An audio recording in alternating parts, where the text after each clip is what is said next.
ಶ್ರೀ ಗಣಪತಿ ಶಾರದಾ ಗುರುಭ್ಯೋ ನಮಃ.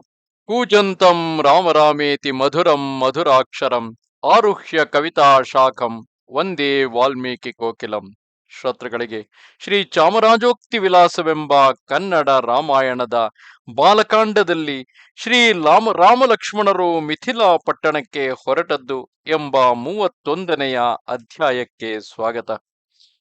ರಾಮ ಲಕ್ಷ್ಮಣರಿಂದ ರಾಕ್ಷಸರು ನಿಗ್ರಹಿಸಲ್ಪಟ್ಟು ವಿಶ್ವಾಮಿತ್ರನ ಯಾಗವು ಸಾಂಗವಾಗಿ ನೆರವೇರಿದ ನಂತರ ಎಲ್ಲ ಮಹರ್ಷಿಗಳ ಅಪೇಕ್ಷೆಯಂತೆ ವಿಶ್ವಾಮಿತ್ರನು ರಾಮಲಕ್ಷ್ಮಣರನ್ನು ಕರೆದುಕೊಂಡು ಮಿಥಿಲಾ ನಗರಿಯಲ್ಲಿ ಜನಕನ ರಾಜಧಾನಿಯಲ್ಲಿ ಜನಕ ಮಹಾರಾಜನಿಗೆ ವಂಶಪಾರಂಪರ್ಯವಾಗಿ ಬಂದಿದ್ದ ಶಿವಧನುಸ್ಸನ್ನು ತೋರಿಸುವ ಸಲುವಾಗಿ ಕರೆದುಕೊಂಡು ಹೊರಟಿದ್ದಾನೆ.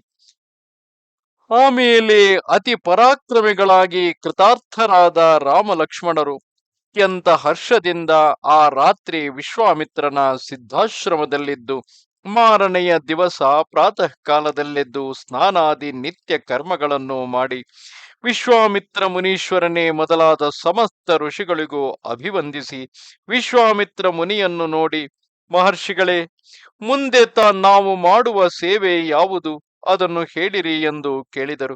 ಆಗ ಯಾಗಕ್ಕೆ ಬಂದ ಋಷಿಗಳು ಯಜ್ಞ ಪುರುಷನ ರೀತಿಯಲ್ಲಿ ಅತ್ಯಂತ ತೇಜಸ್ಸಿನಿಂದ ಪ್ರಜ್ವಲಿಸುತ್ತಿದ್ದ ವಿಶ್ವಾಮಿತ್ರ ಮುನಿಯನ್ನು ಮುಂದಿಟ್ಟುಕೊಂಡು ಶ್ರೀರಾಮನನ್ನು ನೋಡಿ, ಶ್ರೀರಾಮ, ಮಿಥಿಲಾ ದೇಶಕ್ಕೆ ಅಧಿಪತಿಯಾದ ಜನಕ ಮಹಾರಾಯನ ಯಾಗವು ನಡೆಯುತ್ತಿದೆ.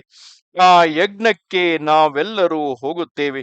ನೀವು ನಮ್ಮ ಕೂಡ ಅವಶ್ಯವಾಗಿ ಬರಬಹುದು. ಅಲ್ಲಿ ಒಂದು ಧನು ರತ್ನವಿದೆ. ಆ ಧನಸ್ಸು ಆಶ್ಚರ್ಯಕರವಾದದ್ದು. ಆ ಬಿಲ್ಲನ್ನು ನೀನು ನೋಡಬೇಕು. ಅದನ್ನು ಸಮಸ್ತ ದೇವತೆಗಳು ಯಜ್ಞ ಸಭೆಯಲ್ಲಿ ಜನಕರಾಯನಿಗೆ ಕೊಟ್ಟರು. ಅದು ಅಪರಿಮಿತ ಸತ್ವವುಳ್ಳದ್ದಾಗಿ ಮಹಾಭಯಂಕರವಾದದ್ದಾಗಿ ದೇದೀಪ್ಯಮಾನವಾಗಿರುವುದು. ಆ ಬಿಲ್ಲಿಗೆ ದೇವ ಗಂಧರ್ವ ಯಕ್ಷ ರಾಕ್ಷಸರೇ ಮೊದಲಾದವರು ಹೆದೆಯನ್ನೇರಿಸಲು ಅಶಕ್ತರು. ಹಾಗಿರುವಲ್ಲಿ ಮನುಷ್ಯರು ಏರಿಸಲಾರರು ಎಂದು ಹೇಳುವುದರಲ್ಲಿ ವಿಶೇಷವೇನಿದೆ? ಕೆಲವು ಅರಸರು ಆ ಬಿಲ್ಲಿಗೆ ಹೆದೆಯನ್ನೇರಿಸಿ ಅದರ ಸತ್ವವನ್ನು ನೋಡಬೇಕೆಂದು ಬಂದು ತಮ್ಮಿಂದ ತೀರದೆ ಹೊರಟು ಹೋದರು. ಆದ ಕಾರಣ ನೀನು ಜನಕರಾಯನ ಯಜ್ಞಕ್ಕೆ ಬಂದರೆ ಆ ಬಿಲ್ಲನ್ನು ನೋಡಬಹುದು. ಜನಕರಾಜನು ತಾನು ಮಾಡಿದ ಯಜ್ಞಕ್ಕೆ ಫಲವಾಗಿ ಆ ಬಿಲ್ಲನ್ನು ಕೇಳಲು ದೇವತೆಗಳು ಅದನ್ನು ಯಜ್ಞಶಾಲೆಗೆ ತಂದುಕೊಟ್ಟರು. ಆ ರಾಯನು ಆ ಬಿಲ್ಲನ್ನು ತನ್ನ ಮನೆಯಲ್ಲಿರಿಸಿಕೊಂಡು ಷೋಡಶೋಪಚಾರಾದಿ ಪೂಜೆಗಳಿಂದ ಅರ್ಚಿಸಿಕೊಂಡಿದ್ದಾನೆ ಎಂದು ಹೇಳಿದರು. ಅನಂತರ ವಿಶ್ವಾಮಿತ್ರ ಮುನಿಯು ಆ ಋಷಿಗಳನ್ನು ಕೂಡಿಕೊಂಡು ಸಿದ್ಧಾಶ್ರಮದಲ್ಲಿದ್ದ ಬ್ರಾಹ್ಮಣರನ್ನು ವನದೇವತೆಗಳನ್ನು ಕರೆದು, ನಿಮಗೆ ಅನೇಕ ಶ್ರೇಯಸ್ಸಾಗಲಿ. ನಾನು ಗಂಗೆಯ ಬಡಗಣ ತೀರದಲ್ಲಿರುವ ಹಿಮವತ್ ಪರ್ವತದ ಕಡೆಗೆ ಹೋಗಿ ಬರುತ್ತೇನೆ ಎಂದು ಹೇಳಿ ಪ್ರಯಾಣವಾಗಿ ಹೊರಟನು.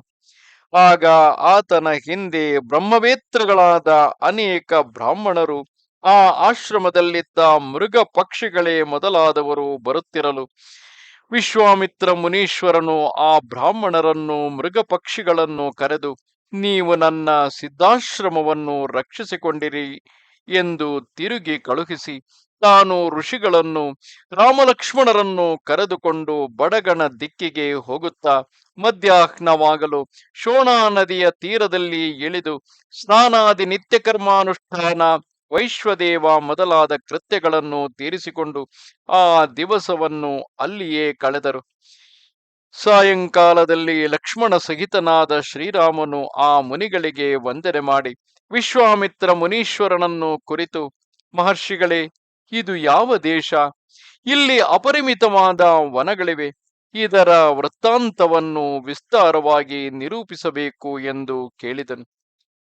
ನಮಸ್ತೆ ಶಾರದೆ ದೇವಿ ಕಾಶ್ಮೀರ ಪುರವಾಸಿನಿ, ತ್ವಾಮಹಂ ಪ್ರಾರ್ಥಯೇ ನಿತ್ಯಂ ವಿದ್ಯಾದಾನಂಚ ದೇಹಿಮೆ. ನಮಸ್ಕಾರ.